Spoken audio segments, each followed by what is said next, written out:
Welcome to Think Big with Dan and Qasim. Join hosts Dan Melnick and Qasim Masood as they explore big ideas, limitless possibilities, and engage with visionaries, entrepreneurs, and thought leaders who dare to dream big, get inspired, motivated, and find practical tips for personal growth.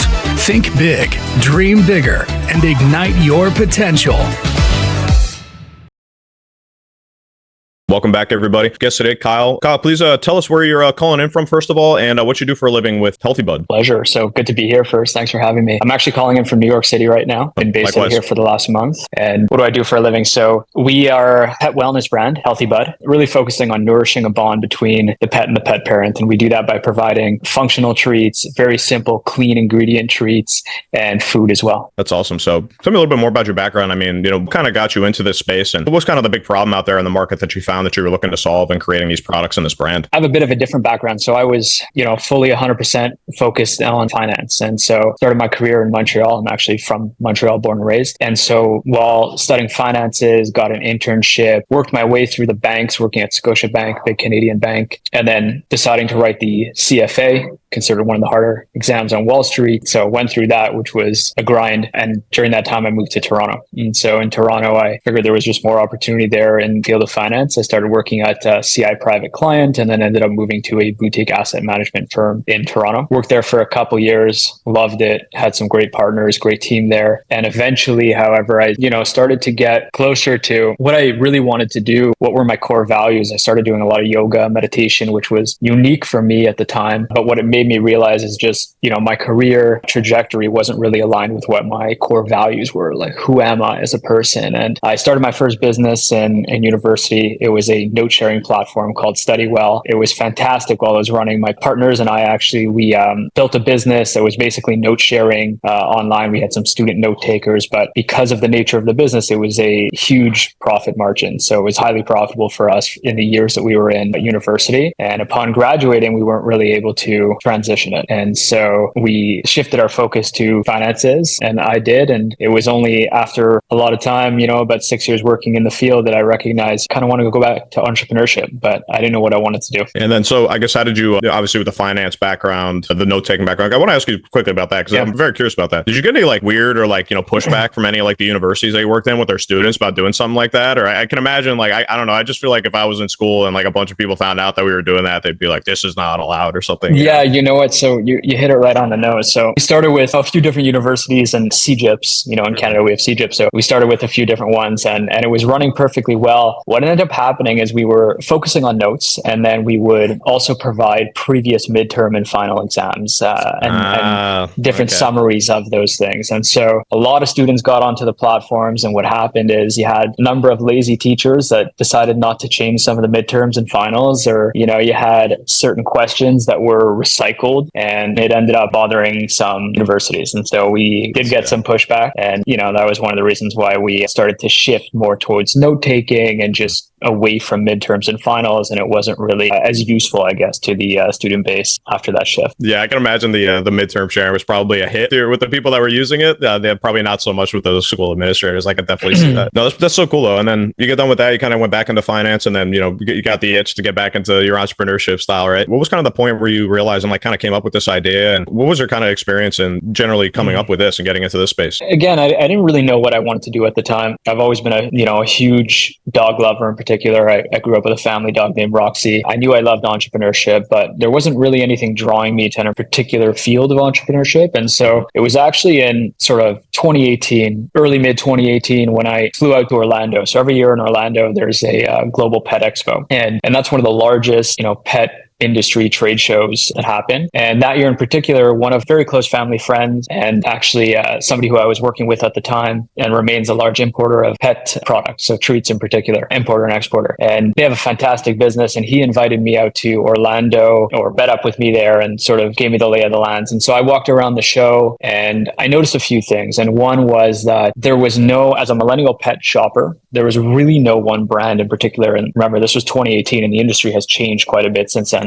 but there was no brand in particular that was really speaking to me that made me want to buy from it. That was the first thing that I noticed. And the second thing that I noticed is that a lot of the brands seemed very similar. So they were run by a very similar team, similar background, age group, look and feel. The voice of the brand was similar. The language was repeated and rinsed. The products were repeated and rinsed. And so nothing was so exciting. And so I walked away from that show and I was amazed of how huge the industry actually is. I mean, this trade show was massive, right? Thousands of booths, tens of thousands of people walking. And so I was amazed of the sheer size of the industry. But I also was, starting to think about there's a need and an opportunity for somebody to come in here and really make an impact and make a change. That's really awesome. And yeah, I definitely know what you mean to that point. I mean, the only one that's really ever stood out to me was like Blue Buffalo when it started was kind of like a nice, like kind of deference to like the traditional marketing of dog food brands. But even still, I mean, they all kind of still like fall together in like a similar category in my mind. So I definitely see that. And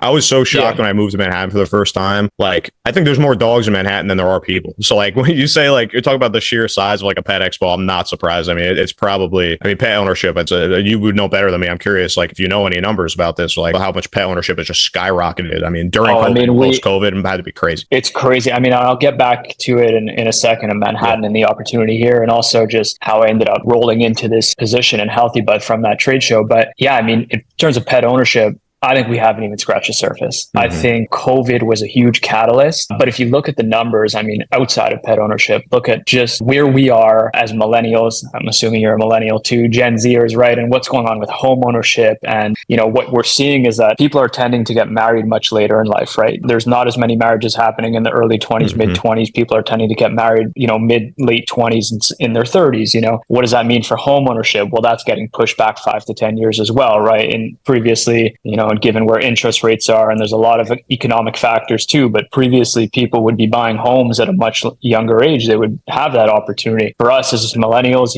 most of us, it's very difficult to own and buy and be able to afford a home. And so as these things get pushed back, you are also pushing back when you're going to have kids. So you don't have kids. So where do you look? You look to, pets, and both pet ownership and cat ownership are growing like crazy. And I really think that this is just the beginning of it all, because those trends are not going anywhere. Yeah, no, certainly not. And I guess I'm just curious, like I see you can obviously, buy here from the website. I'm looking at the website as we speak here. Was that like the original idea for, the way you wanted to sell this brand was direct to consumer online, like you're obviously doing? Can you give me a bit of a breakdown of like where you started selling this first, and then also how it's grown to like in 2024 here, what kind of revenue channels you're taking advantage of, whether it's D2C, Amazon, or wholesale, or any of those kinds of things? Absolutely. So actually, no, let me rewind just a bit. So attended that trade show. The other catalyst that happened at the exact same time was my family dog, and this was within 3 months of that trade show. My family dog, Roxy, passed away very, very suddenly. She was diagnosed with cancer after seemingly being healthy, and then was gone the next day. And it was that sudden passing that, made me realize a couple things. But one is, the most cherished memories in our lives are the ones that are spent with our dogs. And the second and more important one for us was that it all comes down to what's in their bowl. And so really that was, for me, the external factor that pushed me to realize, we can do something different. And that's when we started doing research with University of McGill and talking to different veterinarians and nutritionists and figuring out, what different unique superfoods can we include in our dogs' diets so that they could be benefiting from the same foods that we are. So, I mean, this is where, how it all rolled into that. And so back to your question, it was late 2019 that we just started building the brand, and we were ready for launch in 2020. And so we kind of launched January of 2020. And when I mean launch, my wife and I actually at the time we were living in Toronto. And so I remember very specifically, I was going out to pet stores, at the time, one by one, boots on the ground.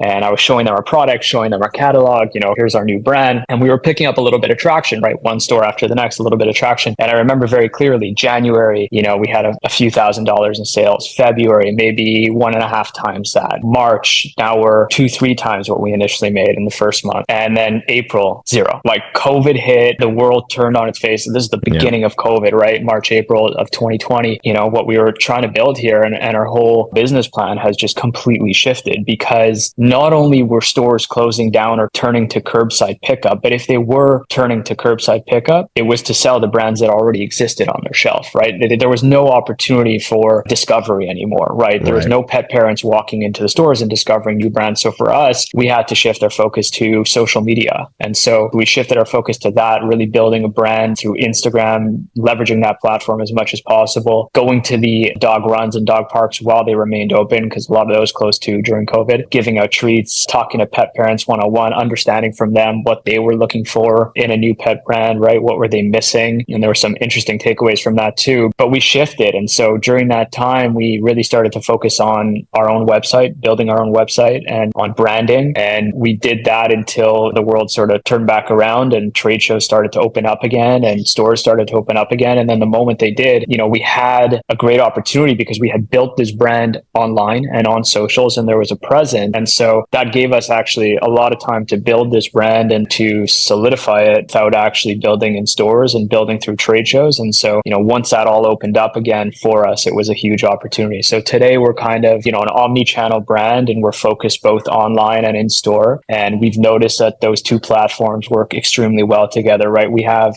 stores growing the presence, growing brand awareness, and we have social media and we have online as well. And what we're finding is that customers and community members, they might see our brand online and then go to a store and the light bulb goes off. Oh, I've already seen this. And then they're able to buy in the store and vice versa. So those two channels really support each other well, and social media does too. Yeah, that's amazing. I mean, I always love the stories of all the pivots people had to make during COVID. It's always so fascinating. The ones that made it through. There's always an era of like opportunism there. And I love what you did with basically what you did was you had a brand new brand. You couldn't get into any stores because of COVID. And you basically had this whole like couple of years to do a proof of concept on social media and then turn around and say like, hey, we're already having success like here. Like, so right. That probably made that conversation, I imagine, quite a bit easier, even like maybe even if there wasn't COVID during that time, just to have like, a presence and a following and a community around this thing before presenting it to those kind of retailers. So for sure. Yeah, quite love that story. That's amazing. And one thing I'm curious about too, I mean, whether it's food, whether it's pet food, I'm always interested to hear, kind of the stories of, I know you said you knew somebody who was doing, import export of like dog and food ingredients, I assume is what it is. What kind of conversations did you have to have, doing this kind of differently where you're putting these types of superfoods in the diet, the things that we like to eat that, are good for pets too. How do you work with like manufacturers and things like that in order to, make sure that people are doing things the right way and find partners who kind of share in your vision of not just being like the dog food industry, as I'm sure you've learned and then know better than I, is that, it's very industrial and very like kind of factory driven and in large part, like the biggest players in the market. So did you have any difficulty finding like a partner, who's willing to do things a little bit differently in this way with a smaller brand? Yeah, we did. So, I mean, right now, today, we work with a couple different co-manufacturers. So we don't do anything in-house. And the reason behind that is because we wanted to focus on our brand, focus on our community, and focus on, research where we can. And for the co-manufacturers, we wanted to let them do what they do best. We have no idea how to manufacture product, right? There's certain facility cleanliness and machinery and, just staffing and operating. I mean, that really wasn't our game, and it would have been so difficult to really understand that, and costly, by the way. So instead of doing that, we seeked out the best partners that we can. And so the difficulty for us was, would find a lot of partners in the pet industry that would use poor ingredients, that would really not want to make changes to what they were already doing. A lot of these co-manufacturers, I mean, have their own brands, but they also private label quite a bit for third parties. And what we learned is most of them want to just have a very similar formula or similar product that they're producing for all the other brands. And that's what we see a lot in the pet space. We see a lot of very similar cookie cutter type of products. And so we wanted to challenge that and put a little bit of pressure. And so for us, we were able to find a fantastic co-manufacturer that we have been building with since the first year of business. And they have been fantastic partners to us. And what's really awesome to see is when we started with them, they were quite small too. And so they took a chance on us, and we knew that they knew what they were doing. They had all the right certifications, all the right machinery. The facility is super clean and it's fantastic, but they didn't have as many customers as they do now. And so they were small in that sense. And so we started with them and building with them ever since. And, a lot of it comes down to us doing external research on different ingredients, collaborating with different vets or nutritionists to figure out what are the greatest superfoods that we can sort of include. How do we push the boundaries a little bit? And then going back to our co-manufacturers and working with their R&D team to include those ingredients in the formulation. So we'll be sourcing from third parties and sending it to their facility to include, and they'll be responsible for palatability testing, texture testing, and making sure that it actually comes out the way we want it to. Yeah, that's awesome. It's such an important point. I mean, I think where so many entrepreneurs go wrong, and what I hear directly from other people who come on the podcast is, I ask them like, if you can go back in time, give yourself a piece of advice. Well, I always love to ask that question. I'm curious to hear your answer to that. But one thing a lot of people say is like, don't rush into these partnerships, whether they're outsourcing for things you need on the operating collaborative side of like your marketing or anything like that, but also don't rush into partnerships with manufacturers if it's really not a perfect fit. Because for one thing, obviously with what you're doing and as a growing brand, being able to work with a growing, co-manufacturer is great because they're obviously has the flexibility as you're doing your own R&D to bring it to them. And they're probably a little bit more flexible that way than what it sounds like maybe some others where they just like to do things the way they like it. And basically the only different thing that comes out of those things is just the branding with the same kind of products, right? It's a really good point. I mean, anybody listening is looking to get into, a space like this where you need to work with a co-manufacturer for scale. I would say just don't rush into those relationships because it's worth it to take the time, as I'm sure that you kind of just illustrated. It's that relationship is really important for growth. So for sure. Yeah. And then I guess I am curious. I always love to ask that question. So, obviously you had to make some pivots during COVID. I know you said you started kind of like 2019, 2020. So everything you've learned up to this point, if you could go back and give yourself one piece of advice if you were kind of starting again, I mean, I guess barring like, seeing COVID coming, like seeing the future, what was coming with COVID, what do you think that piece of advice would be? For me, look, entrepreneurship is a journey, right? And it's full of super high peaks and super low valleys. And, we go through it all. And so we have fantastic weeks and months and then other days and weeks that just don't feel as good. And always putting out the fire. That's really the name of the game. And so for me, what would I have done differently? I mean, there's a few things, right? But I think at the end of the day, it's all part of the journey, right? And for me, this is really a second business, I guess, but really a first, where we have a full team and really have been focusing on this now for 5 years. So it's a huge part of my life and appreciate every single day. And I think it's all learning experience. So there's nothing that I would do differently. There's so much that I've learned from this and just enjoy the journey and take the time that you need. As an entrepreneur, time is important. Surround yourself with can-do attitude type of people who bring you up and who motivate you and try to give out that same energy to, the people around you. That's really what I've, seen as most important. Yeah, no, I definitely appreciate that advice. And I think one of the best pieces of advice I've heard from an entrepreneur was that overcoming mistakes gives you answers to future problems. I thought that was a really succinct way to explain like what people really mean when they say like learn from your mistakes is like, that's really what it means is like, learning from it. Yes. Like reflecting and saying like, okay, I'm grateful I was able to like take something away from this experience and we got through it. But also, having the wherewithal to say, oh, like this is actually similar to what happened before instead of like blocking it out and saying like, oh, I never want to think about that again, that happened or all these things. Like to have that kind of fresh in your mind, come to grips with it, I think can really help you in anything that happens in the future. And the more things that you overcome, the more equipped you're going to be to deal with anything else going forward. So when you talk about, like enjoying the journey, appreciating the journey and learning from your mistakes, I thought that was a really like beautifully succinct way to kind of explain, I think, what people mean when they say that. But yeah, man, Kyle, I just want to say thank you again for coming on the podcast. I really appreciate your time and your insights and your story. It's really awesome. I love what you're doing with this brand. And yeah, just want to say good luck and I wish you continued success. And I look forward to talking to you soon, man. My pleasure, Matt. Yeah, it's great meeting you. We should do this next time in person since we're both here in Manhattan. And yeah, man, no doubt. I kind of split my time between Poughkeepsie and the Upper East Side. So I'm down there usually 4 or 5 days a week. So we'll definitely get together and do something. That'd be awesome. Sounds great. Let's connect. Awesome, man. Thanks, Kyle. Be in touch. Thank you. Yes, sir. Thanks, everybody.